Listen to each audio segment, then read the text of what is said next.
गुरुग्राम में डिवाइडर से टकराकर चकनाचूर हुई तेज रफ्तार थार, 3 युवतियों 2 युवकों की मौके पर मौत।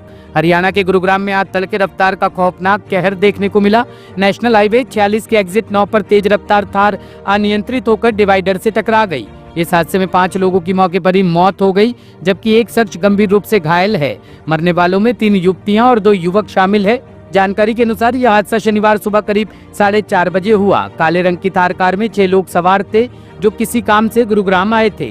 जैसे ही उनकी गाड़ी राजीव चौक की ओर जाने के लिए हाईवे के एग्जिट नंबर 9 से उतरी, वैसे ही तेज रफ्तार के कारण कार पर से नियंत्रण खो बैठी और डिवाइडर से जोरदार टकरा गई। टक्कर इतनी भीषण थी कि थार के परखच्चे उड़ गए। मौके पर ही 5 लोगों की मौत हो गई। ये कौन लोग थे और क्या पूरे? देखिए, इस मामले में सुबह अर्ली मॉर्निंग आवर्स में करीब 4:30 से 4:45 के बीच में गुरुग्राम पुलिस के पास एक इन्फॉर्मेशन आई थी कि हाईवे पर एक ब्लैक कलर की थार गाड़ी है और जिसका कोई एक्सीडेंट हुआ है, तो उसमें कुछ व्यक्ति घायल अवस्था में है। तो पुलिस की टीम के द्वारा स्पॉट पर तुरंत पहुंचा गया था और इसी के दौरान एम्बुलेंस वहां आई थी। लगभग कुल मिलाकर के 4 व्यक्ति थे जिनकी स्पॉट पर मृत्यु हो गई थी। जो 2 अन्य जो घायल थे उनको भी पुलिस के द्वारा हॉस्पिटलाइज कराया गया था। ड्यूरिंग द ट्रीटमेंट एक महिला की इसमें और मृत्यु हो गई थी। तो कुल मिलाकर के गाड़ी में 6 लोग सवार थे, जिनमें से 3 युवतियाँ और 3 युवक थे। 6 में से 5 लोगों की मृत्यु हो चुकी है और एक अन्य है जो हॉस्पिटल में है, फिलहाल वो घायल अवस्था में है। पुलिस के द्वारा स्पॉट से जो एक्सीडेंट की गाड़ी थी उसको पुलिस स्टेशन रेफर कर दिया गया है। जो मृतक जो है उनकी पहचान बेसिकली सबसे पहले जो है प्रतिष्ठा के रूप में हुई है। ये यूपी की रहने वाली ये लड़की है। दूसरा मृतक है, इसकी पहचान आदित्य के रूप में हुई है। 30 वर्षीय युवक है और ये उत्तर प्रदेश के गांव का रहने वाला है। तीसरा जो व्यक्ति है उसकी पहचान गौतम के रूप में हुई है। ये हरियाणा के गांव मोहना सोनीपत डिस्ट्रिक्ट का ही रहने वाला है और फिलहाल ये ग्रेटर नोएडा में कहीं रहता है। चौथा जो मृतक है उसकी पहचान लवन्य के रूप में हुई है। 26 वर्षीय ये युवक है और ये उत्तर प्रदेश का ही रहने वाला है। इसके अलावा एक अन्य जो है सोनी है जिनकी मृत्यु हुई है। जो छठा जो इसमें पूरे मामले में जो घायल व्यक्ति है उसकी पहचान कपिल शर्मा के रूप में हुई है और ये 28 वर्षीय युवक है और ये उत्तर प्रदेश के डिस्ट्रिक्ट बुलंदशहर के गांव का एक रेजिडेंट पाया गया है।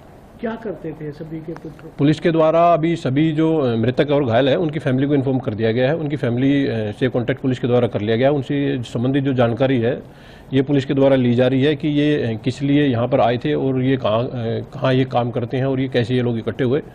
तो इसमें मामले में पुलिस इन्वेस्टिगेशन कर रही है कि ये कहाँ यहाँ आए थे और कहाँ ये जा रहे थे। क्या कुछ पता चला कि ये कहाँ काम करते थे और कहाँ जा रहे थे? देखिए, अभी तक जो पुलिस की इन्वेस्टिगेशन है उसमें ऐसा सामने आया है कि ये लोग ग्रेटर नोएडा से गुड़गांव आए थे।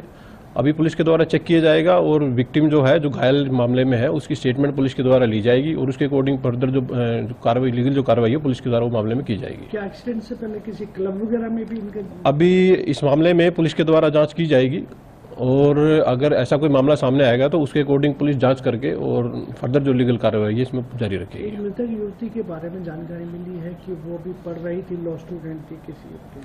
देखिए, अभी सभी की फैमिली से पुलिस के द्वारा संपर्क किया गया है और फैमिली से इनके काम करने या पढ़ने जो भी व्यवसाय करते थे या जो भी नौकरी करते थे उसके बारे में पुलिस एक डिटेल्ड इन्फॉर्मेशन लेगी और उसके बाद की जो बाकी जो जानकारी है वो पुलिस के द्वारा आप लोगों के साथ में साझा की जाएगी। प्रारंभिक पूछताछ में ये स्पष्ट हुआ है कि सभी नोएडा साइड में गए रहते थे। अभी एक्चुअली टोटल 6 लोग इंसिडेंट में थे। 6 में से 5 लोगों की मृत्यु हो चुकी है और एक जो अन्य है वो हॉस्पिटलाइज है। तो फिलहाल कोई ऐसा हम बिल्कुल स्पेसिफिक तौर पर आपको नहीं कह सकते हैं। तो जैसे ही घायल की स्टेटमेंट रिकॉर्ड होगी और पुलिस की जो इन्वेस्टिगेशन वो आगे बढ़ेगी उसमें पुलिस के द्वारा चेक किया जाएगा कि ये लोग कहाँ गए थे और कहाँ से आए थे और ये क्या ये लोग काम करते हैं और कैसे ये लोग इकट्ठे हुए।